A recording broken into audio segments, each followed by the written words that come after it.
विलियन और अनादर्श विलियन से आप क्या समझते हो। मान लो कि सपना गई राउल्ट के पास। राउल्ट नाम के वैज्ञानिक से बोली कि वैज्ञानिक महोदय ये बताइए विलियन जो होता है कितने प्रकार का होता है। तो वो बताया कि वैसे मेरी खोज के अनुसार विलियन जो होता है दो प्रकार का माना गया है। एक होता है आदर्श विलियन और एक होता है अनादर्श विलियन। तो सपना बोली कि हम तो संतृप्त असंतृप्त पढ़े हैं। तो वो बोली कि वो तो उनकी प्रकृति के आधार पर है। क्या कि कितना कौन सा कण मिक्स किए हो वो उसके आधार पर है। तो वो बोली कि तो फिर दो कहाँ से आ गए। तो बोली कि उन्हीं संतृप्त वाला भी दो प्रकार का होता है आदर्श अनादर्श, और असंतृप्त वाला भी दो प्रकार का होता है आदर्श अनादर्श, अति संतृप्त भी होता है दो प्रकार का आदर्श और अनादर्श। तो वो बोली अच्छा इनके अंदर होता है। बोली कि हाँ।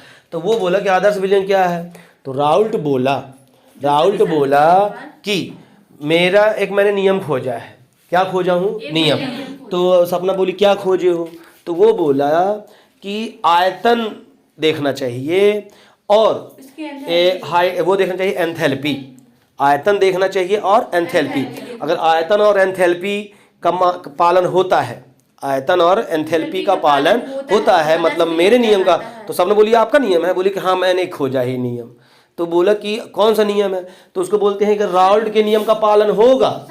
राउल्ट बोला कि अगर मेरे नियम का पालन होगा तो आदर्श विलियन है, और अगर मेरे नियम का पालन ना होगा माने राउल्ट के नियम का पालन ना होगा तो उस विलियन को कहते हैं अनादर्श विलियन। तो सपना बोली कि अब राउल्ट कौन सा नियम दिए हो। तो पहले तो समझे आयतन और एंथैल्पी। ठीक है। मान लो कि अब वो बता रहा है लाया बेंजीन। मनीषा के पास मान लो बेंजीन है। राउल्ट बुलाया किसको? सपना को समझाने के लिए किसको बुलाता है? मनीषा को। सपना को समझाने के लिए किसको बुलाया? मनीषा को। तो मनीषा अपने एक बोतल में एक बीकर में बेंजीन भर के लाई। क्या भर के लाई? बेंजीन। तो एक बीकर में ये बेंजीन लाई है। देखो चित्र में ये बेंजीन लाई है कौन? मनीषा लाई। कौन समझा रहा है? राउल्ट। किसको समझा रहा है? सपना को। तो बेंजीन का सूत्र क्या होता है? C6H6। बेंजीन लाया। अब कंचन को बोला कि तुम टॉलुइन लेके आओ। तो कंचन लैब में गई और लेके आई C6H5CH3 टॉलुइन लेके आई। क्या लेके लाई? टॉलुइन। तो कौन लेके आया? कंचन। ये लाया है बेंजीन। कौन लाई है? C6H5CH3। तो ये कौन लाया है? कंचन लाई है एक टॉलुइन को, और क्या लाई है ये? सपना। तो सपना ने और कंचन ने को कि तुम क्या लेके लाओ? बेंजीन। तो बेंजीन लाया। सपना को समझाना चाहे, सपना पूछ रहे कि राउल्ट का नियम आदर्श नियम क्या हम नहीं जानते हैं। तो वो बोला कि मनीषा से पहले क्या मंगाया? बेंजीन का केमिकल मंगवाया। और कंचन से क्या मंगवाया? टॉलुइन का। और दोनों को मिक्स कर दिया। तो सपना कहे कि ना अब क्या करेंगे, मिक्स क्यों करवा रहे हैं। तो बोला कि अब इनको मैं गर्म करूंगा। क्या करूंगा? गर्म। अब इनको मैं गर्म करूंगा। देखो यहाँ बिल्कुल। तो निश्चित ताप पर गर्म करना है। तो एक ठो बीकर में इसको देखो ये अब इसको गर्म कर रहा है। ये मान लो 5 लीटर है। कौन समझा रहा है? राउल्ट। कि बेंजीन और टॉलुइन के मिश्रण को गर्म करने जा रहा है। मान लो 5 लीटर का है। कितने लीटर का? 5। गर्म करते करते 1 घंटा बाद जब गर्म कर दिया तो फिर तौला तो पता चला 5 लीटर निकला। कितना निकला? तो V1 से V2 मतलब डेल्टा V1 का मान कितना आ रहा है? 0। आयतन में कोई न घटोत्तरी हुई न बढ़ोतरी, कोई परिवर्तन नहीं हुआ। बिल्कुल। तो वो बोली सपना कि तो ये राउल्ट का नियम कहला गया। बोली कि अगर ये घट बढ़ जाता तो माने मेरे नियम का पालन नहीं हो। बिल्कुल। वो बोला कि आयतन परिवर्तन बिल्कुल ना होना चाहिए। क्या बोला उसने? आयतन परिवर्तन बिल्कुल नहीं होना चाहिए। तो ये ऐसा विलियन जो बनाया हूं मैं, ये विलायक मैंने मिलाया है मनीषा कंचन के केमिकल को, तो ये पक्का है कि ये राउल्ट का ये आदर्श विलियन कहलाता है। क्या कहलाता है? आदर्श विलियन। बिल्कुल। वो बोला कि जितना तो हाँ। तो सपना बोली कि इतना ही भर है। बोले कि एक चीज और देखना पड़ता है। क्या? एक चीज और देखना पड़ता है। तो सपना बोली कि थोड़ा अनादर्श का भी पहले समझा देता हूँ। तो वो बोला कि वो बुलाया सालनी को। किसको बुलाया? सालनी को। सालनी को बुलाया, सालनी को भी बोले कि तुम जाओ लैब से केमिकल लेके आओ। तो वो केमिकल एक ठुलाई एथेनॉल, देखो C2H5, दो सी हो तो ए एड़ी पढ़ते हैं, और OH लगा हो तो एथेनॉल बोलते हैं। एथेन और ऑल, एथेन और ऑल लगा है तो एथेनॉल पढ़ते हैं। क्या बोले? एथेन और ऑल लगा है, लाडला से थोड़ी। एथेन में क्या लगा रहता है? C2। क्या लगा रहता है? C2। और OH लगा होगा तो क्या पढ़ते हैं? एथेनॉल पढ़ना पड़ता है ना। अब सालनी से बोला है, सपना को समझा रहा है, किससे मंगाया? एक ठो बीकर एथेनॉल का, और एक अदिति से भी मंगाता है एसीटोन का। तो अदिति से बोला कि एसीटोन का केमिकल ले आओ, तो बोली कि सर एसीटोन का सूत्र बता दीजिए। तो वो बोला कि 3 बार C लिखना पड़ता है। क्या लिखना पड़ता है? 3 बार C। तो बोला कि ये तो में ए प्रो बन जाएगा, प्रोपेन बन जाएगा। तो वो बोला राउल्ट, प्रोपेन में 2 C होते हैं, पर इसमें बीच वाले CO को नहीं गिनते हैं। क्या बोले? बीच वाले C को नहीं गिनते हैं। अगर गिनोगे तो प्रोपेनोन पढ़ना पड़ेगा। क्या पढ़ना पड़ेगा? प्रोपेनोन पढ़ना पड़ेगा। तो वो बोला कि एसीटोन का सूत्र क्या है, अदिति पूछ रही थी। तो वो बोला कि इधर भी CH3 लिख दो और इधर भी CH3 लिख दो। इसको एसीटोन या प्रोपेनोन पढ़ते हैं। में CO को ओन लगा के पढ़ते हैं। ओ लगा रहे CO, तो CO बीच में लिखा रहे तो ओन लगा के पढ़ना चाहिए। क्या लगा के पढ़ना चाहिए? ओन। तो अदिति क्या लेके लाई? एसीटोन। अदिति क्या लेके आई? एसीटोन लेके आई।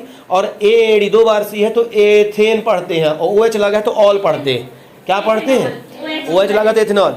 अब इनको भी सपना को समझा रहा है। सपना बोली कि अब इसको भी गर्म करेंगे। तो बोले कि हाँ। तो बोले कि इसको भी हम, इसका आयतन, पुराना आयतन मान लो ये निकल 10 लीटर लाई अदिति, और दोबारा जब उसको बोले सालनी को और इसको रुचि अदिति को, तो पुराना आयतन और नया आयतन को घटाए। 1 घंटे बाद प्रैक्टिकल करके देखे तो आयतन में 10 की जगह 9 हो जाए, घट जाए, बढ़ जाए। अब बढ़ेगा कहाँ से? कोई गैस बाहर से आ जाए। तो V1 माइनस V2 बराबर कितना आया? 1 या 2 आता, घट के 8 10 घट आते। तो डेल्टा V बराबर 0 नहीं आया है। 0 2 आ गया है, माने 0 नहीं मिला। 0 मतलब आयतन में परिवर्तन हुआ है, आयतन में परिवर्तन हुआ है। तो वो बोली ये बोली कौन? राउल्ट बोला सपना से कि इसके लिए आयतन में परिवर्तन हुआ है, 0 नहीं आया, माने कुछ और आया, बदला होगा तब आया है। सपना बोली कि ये तो समझ में आ गया। बोली कि आदर्श विलयन मतलब राउल्ट के नियम का पालन हो और राउल्ट के नियम का पालन ना हो। सपना बोली कि पूरा हो गया। बोली कि अभी नहीं हुआ, अभी एक प्रयोग और करना पड़ता है, एक प्रयोग और करना पड़ता है। तो वो बोला, सपना बोली कि कौन सा प्रयोग? सपना बोला कि कौन सा प्रयोग? तो सपना ने बोला कौन सा प्रयोग? तो वो जब बोला राउल्ट बोला कि इसमें एंथैल्पी चेक करनी पड़ती है। क्या चेक करनी पड़ती है? एंथैल्पी। तो वो सपना बोली कि एंथैल्पी क्या चीज़ है? बोले हीट माने गर्मी, एंथैल्पी। तो उसको बोलते हैं एंथैल्पी परिवर्तन। तो अगर हीट का परिवर्तन, डेल्टा का मतलब होता है ये समुद्र किनारे रेत जमा हो जाती है त्रिभुजाकार में, तो इसको डेल बोलते हैं, डेल्टा बोलते हैं। तो इस डेल्टा का मतलब परिवर्तन। एक डेल्टा होता है गर्म करना, पर यहाँ गर्म करने का मतलब है परिवर्तन से। तो इसमें एंथैल्पी परिवर्तन भी शून्य होता है, एंथैल्पी परिवर्तन बिल्कुल नहीं हो पाता, इसमें एंथैल्पी परिवर्तन हो जाता है। तो बोल कि हमको एंथैल्पी बता दीजिए। तो राउल्ट बोला कि इन कणों को, मान लो कि जब सालनी, मनीषा और कंचन जब लाई थी इसको, तो इसकी एनर्जी जो रही है 15 की रही है। उनके कणों की एनर्जी कितनी थी? 15। और मनीषा और दोनों की हेल्प 15 की है। और प्रेशर, उनको ढक्कन करके बंद करके गर्म कर रहे थे, तो प्रेशर लगाए थे 2 का। प्रेशर कितने का लगाए थे? 2 का। और आयतन कितने का है? 5 लीटर। तो भी माने 5 होता है। तो 5 दूनी 10, 5 दूनी 10, और 10 और 15 कितना होता है? 25। तो पहली एंथैल्पी आ गई 25। H1 का मान कितना है? 25। जब इसको दोबारा जब 1 घंटे बाद प्रयोग किए होंगे तो यही चीज फिर से आए, कण वही रहे, दबाव वही रहे, आयतन वही रहे, तो कितना हो जाएगा? 25 से 25 घटे तो कितना आ जाएगा? 0। कितना आएगा? 0। तो अंत के बाद एंथैल्पी है, किसी एंथैल्पी परिभाषा 11वीं में हम लोगों ने पढ़ा है, किसी तंत्र या निकाय की जो एंथैल्पी होती है हीट, वह उसकी आंतरिक ऊर्जा या नैज ऊर्जा उसके दाब आयतन के गुणनफल के ऊपर के बराबर होती है। हमने पिछले साल 11वीं में ये पढ़ा है। क्या पढ़े थे? किसी तंत्र या निकाय की, ये समझाए हैं ना, ये इसका मतलब हिंदी में बोली। किसी तंत्र या निकाय की एंथैल्पी H, उसके कणों की आंतरिक ऊर्जा E, उसके प्रेशर, उसके वॉल्यूम के गुणनफल के योगफल के बराबर होती है। ठीक है, तो एंथैल्पी है। तो घटाएं हैं लास्ट में, 1 घंटे बाद भी जब यही करके देखे तो यही उत्तर आता है। पर अगर यही प्रयोग सालनी और अदिति वाले में किए होंगे, सुनो, सालनी अदिति वाले में किए थे तो इसमें वॉल्यूम घट गया था। कितना है वॉल्यूम? तो इसी तरह यहाँ एक बार 10 का लेके चलेंगे, एक बार 8 का, तो पता चला कि H1 अदिति लोगों के टाइम में राउल्ट समझाया कि इनका 10 है, मान लो कि 100 निकला और घटाने पर 80 निकला, तो डेल्टा H बराबर कितना? 20, मान इसका मान भी 0 नहीं आ रहा, तो इसमें एंथैल्पी भी बदली हुई है और आयतन भी बदला है, इसलिए इसको अनादर्श विलयन बोलते हैं। तो राउल्ट से सपना बोली कि अच्छा 2 नियम पूरे हो गए, बोले कि हाँ इन्हीं नियमों का पालन करके हम बता सकते हैं कि आदर्श विलयन है कि नहीं। तो सपना को बताया कि आदर्श विलयन ऐसे विलयन कहलाते हैं जो राउल्ट के नियम का पालन करते हैं विलयन, और इसमें आयतन परिवर्तन, वॉल्यूम परिवर्तन 0 रहता है, मतलब होता ही नहीं है, और एंथैल्पी परिवर्तन भी 0 रहता है, मतलब होता ही नहीं है। पर इसमें आयतन बदलता है, कम हो चाहे बढ़ जाए, घट जाए, और एंथैल्पी भी घट जाए चाहे बढ़ जाए। तो सपना बोली बस हो गया, बोली कि अब अनादर्श विलयन 2 प्रकार का होता है। अगर बढ़ जाता है आयतन तो उसको बोलते हैं धनात्मक विचलन वाले विलयन, और घट जाता है तो उसको बोलते हैं ऋणात्मक विचलन वाले विलयन।